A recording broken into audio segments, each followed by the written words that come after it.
障礙本心，所以不得正見。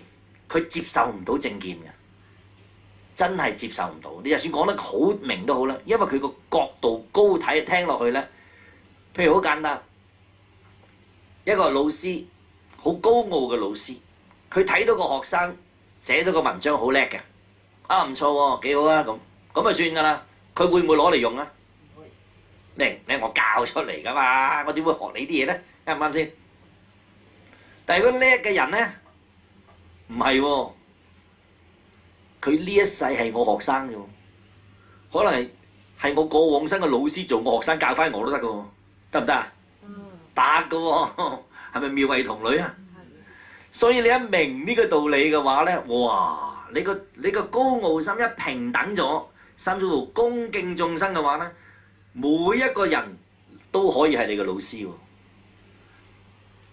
我以前即係自學唱粵曲啊，我好多嘢都自學嘅。我學唱粵曲咧，我就有兩個目標。第一個目標就係喺供應叻嘅人身上，係咪要聽叻嘢？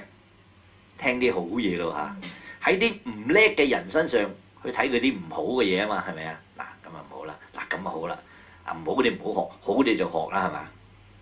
我話調翻轉，我呢一個傳統咗學咗好耐啦，跟住隔咗一段時間咧，我就調轉諗，喺最唔好嘅人身上去揾優點。原來每一個最唔好都好啦，佢有優點嘅，不過俾啲缺點冚咗啫嘛。你睇唔到嗰啲優點，你淨係睇到啲缺點，啱唔啱？原來嗰啲優點都可以令我哋覺悟嘅喎，同唔同意啊？咁嗰個又好渣嗰個，我可以話喂，你跟邊個學㗎？咧佢，哇佢咁渣嘅，唱得咁渣，你跟佢學？唔係啊，我睇到佢有優點㗎，我呢個優點跟佢學㗎，得唔得啊？即係喺最渣嘅人身上，我都學到嘢㗎嘛。咁調翻轉喺最叻嘅人身上，我睇到佢啲缺點。唱歌都一樣㗎。咁我當時我喺唱歌度咁嚇，哇！